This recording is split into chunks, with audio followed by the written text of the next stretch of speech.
Well, that didn't take long. 1 month after pulling the wraps off its brand new G-Class, Mercedes spills the beans about the G's first AMG variant.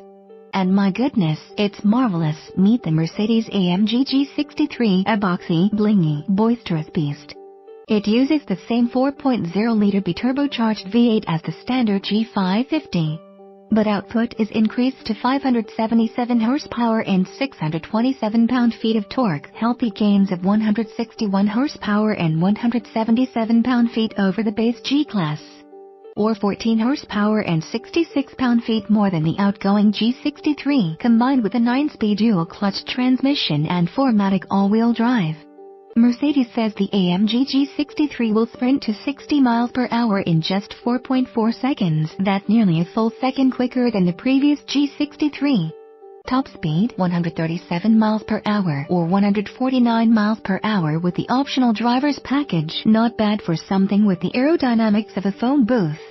As for the 4MATIC odd system, Mercedes says it now defaults to a rear-biased 40-60 torque split, rather than the neutral 50-50 of the outgoing G63 when the going gets tough.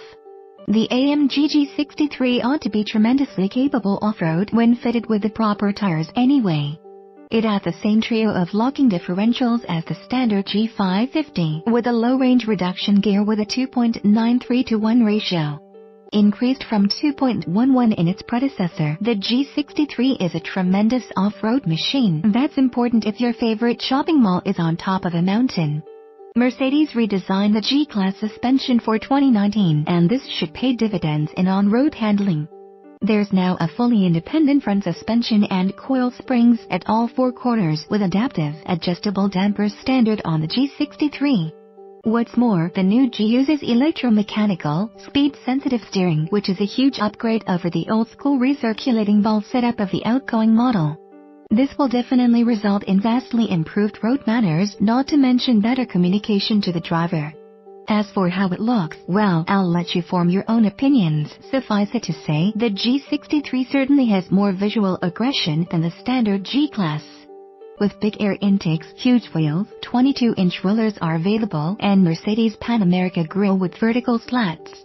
Reminiscent of the AMG GT, the matte silver brush guard and optional front bars are a bit of overkill, but then again, so is the whole damn car. Go big or go home. The G63's interior is a huge upgrade over the previous model, with higher quality materials and far better technology. A pair of 12.3-inch displays serve as the instrument cluster and infotainment display, both of which are controlled by the thumb slider pads on the AMG-specific steering wheel. There's a central knob for the command infotainment interface on the center console as well. And hey, real cup holders. That's a big deal in the G-Class. Huge display screens, leather-wrapped everything, and, for the first time, honest-to-goodness cup holders. The new G is as civilized as it is capable. Speaking of big deals, the rear compartment gets a huge upgrade in terms of passenger space. Rear legroom grows by almost 6 inches compared to the old G63, with small gains in shoulder and elbow room also aiding in backseat rider comfort. Cargo space takes a tiny hit, but there's still a hugely usable space behind the rear seats, like the standard G550. The G63's enhancements don't dramatically change the overall character of the G-Class. It's still a force to be reckoned with off-road. But let's be honest, you've got a better chance of seeing a Gram Class, especially an AMG, in Beverly Hills than off the beaten path. That in mind, the improved luxury and technology, not to mention on-road manners, will make the G's target customers delighted. Look for the AMG G63 to officially debut on March 6th during the Geneva Motor Show. Pricing will be announced near the G's on-sale date in late 2018.